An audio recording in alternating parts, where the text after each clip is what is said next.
Listen up, no matter what they say, No matter what they do, listen to AIFL.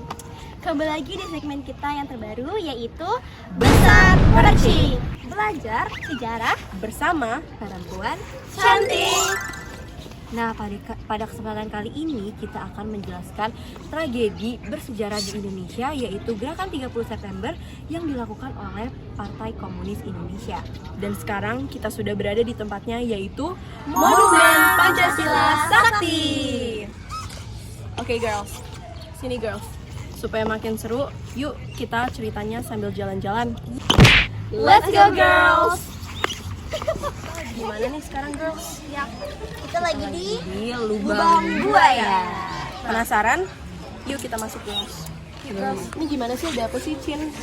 Ya, jadi di tempat ini tuh terjadinya ya Gerakan 30 September. Nah, Gerakan 30 September itu adalah peristiwa kudeta yang diinisiasi oleh sekelompok anggota dari organisasi PKI. Jadi Gerakan 30 September ini dipimpin oleh Letkol Untung yang bertujuan untuk menggulingkan Soekarno dan bertujuan juga ya mengganti ideologi kita, yaitu Pancasila menjadi ideologi komunis. Siapa sih? Azim. Gimana, Cin? Ya, peristiwa kelam ini terjadi selama satu malam pada tanggal 30 September hingga 1 Oktober 1965. Tahu gak sih ini mengakibatkan apa? Apa tuh girls? Jadi mengakibatkan gugurnya 6 jenderal serta 1 perwira pertama militer Indonesia.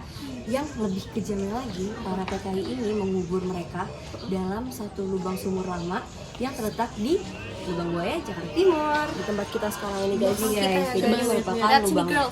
Maju-maju girls. Di lubang sekecil itu mereka mengubur 7 orang. Kita lagi di mana sih nih girls? Kita lagi ada di tempat penyiksaan para jenderal oleh PKI. Coba jelasin gimana sih tuh, Ra? dari tindakan dan penyebarluasan ideologi oleh kelompok PKI itu menimbulkan sebuah kecurigaan dari kelompok anti komunis, yaitu TNI Angkatan Darat. Hal tersebut juga mempertinggi persaingan antara elit politik nasional. Tahu gak sih, di tengah kecurigaan tersebut nih, Komandan Batalion 1 yaitu Kawal Resimen Cakrawibawa, yang dimana itu merupakan Letnan Kolonel Untung, memimpin pasukan dalam melakukan aksi bersenjata di Jakarta. Fun fact nih, Letnan Kolonel Untung ini juga merupakan pasukan khusus pengawal presiden loh. Dan pada tanggal 30 September, kegiatan koordinasi dan persiapan pun dilakukan. Nah, Letnan Kolonel Untung ini menunjuk Letu Dul Arif menjadi ketua pelaksana penculikan. Setelah dilakukannya perundingan, lalu langsunglah dilaksanakan pada tanggal 30 September tengah malam, guys. Mau tahu detail kejadiannya? Gimana tuh? Nah, Aku ceritain ya. oke. Setelah mereka berangkat dari lubang buaya tersebut pada pukul 3 dini hari, mereka melaksanakan nih pemberontakannya. Aksi penculikan dimulai dengan menculik 6 jenderal dan 1 perwira. Siapa aja tuh? Penasaran kalian? Penasaran banget. Ya nih jenderal-jenderalnya ya. Ada Letnan Jenderal Ahmad Yani, kemudian ada Mayor Jenderal MT Haryono, ada Mayor Jenderal R Suprapto, ada juga Mayor Jenderal S Parman, ada Brigadir Jenderal DI Panjaitan, dan ada Brigadir Jenderal Sutoyo. Baru 6 nih, ada 1 perwira lagi guys. Aku tahu. Siapa tuh? Siapa Tria? Pasti Pierre Tendian. Aduh, betul yang ganteng itu. Iya, dia tuh blasteran gitu, kalian tau gak sih? Tahu. Ih, Kasian suka. banget ya tapi. Nah, tau gak sih guys, dari 7 orang yang aku sebutin tadi, 3 orang tuh meninggal di tempat. Kalian tahu nggak? Ada yang lebih kejamnya lagi tahu. Sisanya gimana? Jadi ada 1 orang yang meninggal di tempat, tapi diseret dari tempat itu sampai ke truk penculikannya. Siapa, diseret. Nak? Siapa? Sampai darah-darahnya tuh ngucur, membentuk kayak jalur gitu di lantainya. Ya, orang yang diseret itu namanya MT Haryono. Dia padahal udah berusaha untuk melakukan perlawanan, tapi karena kalah jumlah, akhirnya dia mati di tempat dan diseret. Sedih banget kan? Itulah guys perjuangan para pahlawan. Ayo kita hargai mereka dan kita hormati. Kita isi kemerdekaan ini, jangan sampai hilang. Semangat Indonesia, semangat merdeka, merdeka. Nah, Salah satu target penculikannya yaitu adalah Jenderal Ahmad Nasution. Namun beliau berhasil lolos dan sayangnya yang menjadi korban adalah putrinya yang bernama Adi Irma.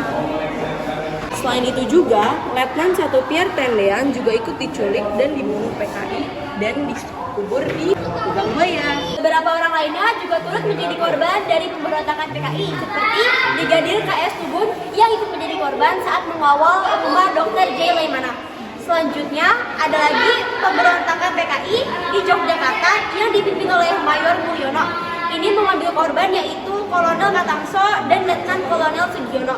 Kolonel Katangso sendiri adalah Komandan Korem 072 Yogyakarta, sedangkan Letnan Kolonel Sugiono adalah Kepala Staf Korem yang keduanya diculik dan gugur di Desa Keuntungan Utara Yogyakarta. Ini adalah proses di mana mereka ikut menjadi korban dari pemberontakan PKI di Yogyakarta.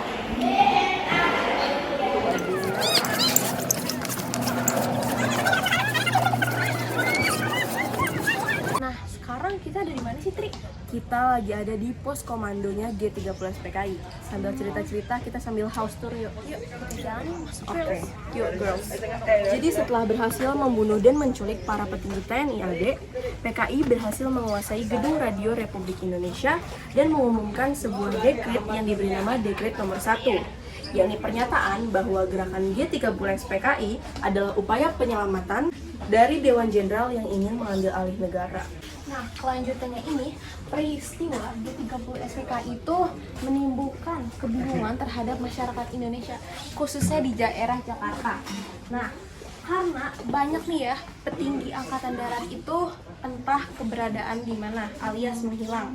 Setelah menerima laporan serta membuat perkiraan, Mayor Jenderal Soeharto itu sebagai Panglima Kostrad atau Komando Cadangan Strategis Angkatan Darat mengambil kesimpulan bahwa para perwira tinggi itu telah diculik dan dibunuh.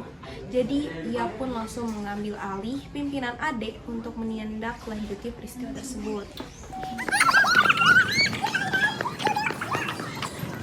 Nah guys, penumpasan ini dimulai pada tanggal 1 Oktober 1965 di mana TNI berusaha menetralisir pasukan-pasukan yang ada di lapangan Merdeka. Selanjutnya, Mayor Soeharto ini menugaskan kepada Kolonel Samuel Wibowo untuk merebut kembali gedung RRI serta pusat telekomunikasi. Nah, anehnya lagi, tugas tersebut selesai dalam waktu yang sangat singkat, bahkan tidak terjadi pertumpahan darah sama sekali.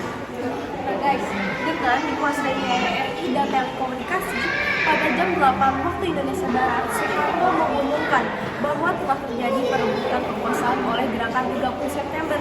Nah, beliau juga mengumumkan bahwa Presiden Soekarno dan Menko Hankam atau Kasat Jenderal Ahmad Nasution telah kembali dalam keadaan selamat. Nah, jadi di sini tuh tempat penguasaan kembali RRI dan telekomunikasi terjadi ya guys oleh pemerintah.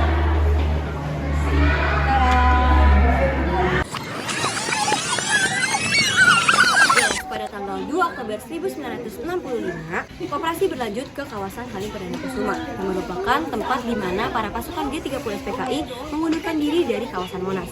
Nah, kalian tahu gak sih, pada tanggal yang sama itu, atas petunjuk polisi Supratman yang dimana ia berhasil lolos dari peristiwa tersebut, pemerintah ini menemukan jenazah para pahlawan tersebut. Jenazahnya ditemuin di mana sih, Cin? Jadi jenazahnya itu pemerintah temukan di Sumur Lubang Buaya yang ada di Jakarta Timur. Yang dimana saat itu mereka menanami pohon pisang di atasnya.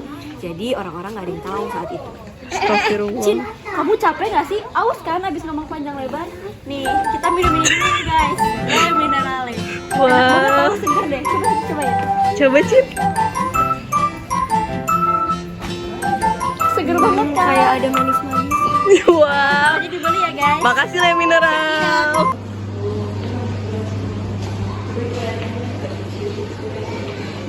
Nah guys, pada tanggal 4 Oktober 1965, pengangkatan jenazah dilakukan. Nah, keesokannya yaitu pada tanggal 5 Oktober 1965, jenazah tersebut dimakamkan di Taman Makam Pahlawan Kalibata, Jakarta.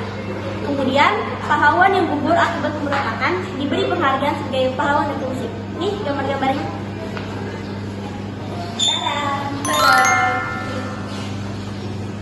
Selain itu, para petinggi PKI seperti DNID, Sejam, Sudirman, Dan lain-lain juga ditangkap oleh TNI tepatnya pada tanggal 22 November 1965. Lalu pada tanggal 14 Februari 1966, beberapa tokoh PKI dibawa ke hadapan sidang Mahkamah Militer Luar Biasa atau MILO. Yang merdekatnya ya. Desakan rakyat semakin ramai menuntut agar PKI dibubarkan. Puncaknya terjadi pada saat Presiden Soekarno mengeluarkan surat pemerintah 11 Maret 1966. Soeharto langsung mengeluarkan larangan terhadap PKI dan ormas-ormas di bawahnya.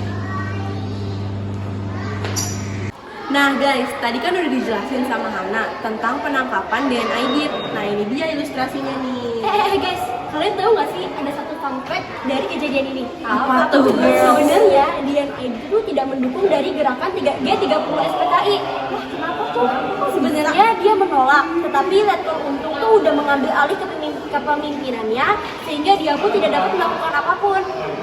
Oh, jadi kayak ya udah pasrah ya. Karena dia adalah ketua dari PKI itu sendiri, maka dia pun dianggapnya tuh ikut serta dalam gerakan itu. Padahal enggak. Iya. Berarti di sini tuh yang paling jatuh Letkol Untung ya guys. Di ilustrasi tadi guys.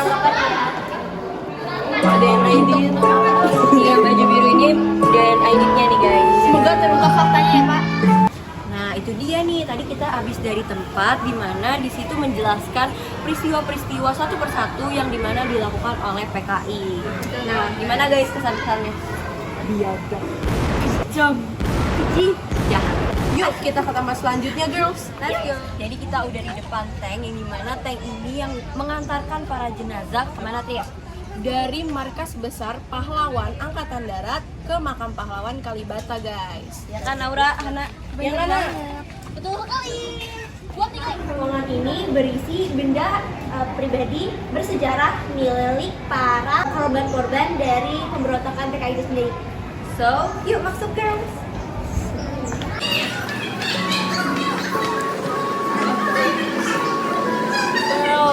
Walaupun panas-panas, kita tetap Semangat menjelaskannya. apa yang telah udah capek banget. Demi tetap hidupnya sejarah. Jadi kalian jangan sampai PKI terulang kembali kayak gini ya. Jangan benar guys. Jangan mau ditindas. Biarkan jangan mau dijajah. Kita yang sudah mengalami itu. Iya. Kita doain Jangan semuanya. kita mengulang. Al-Fatihah. Bismillahirrahmanirrahim. Nah guys, itu dia perjalanan kita di Monumen Pancasila Sakti. Bener-bener capek, cuman worth it deh. Ya, worth it. Jadi kita jadi bisa tahu tahu sejarah benar mengenai kita gitu. guys. Semoga ini juga bisa bermanfaat buat kalian dan nambah wawasan buat kita. Benar. Dan selain bisa menambah wawasan, kita juga bisa menambah teman. Di sini kita ada 3 teman baru guys. Ada Prinka, ada siapa? Ada Ata. Makasih ya guys, udah jalan-jalan bareng kita. Dadah. Dadah.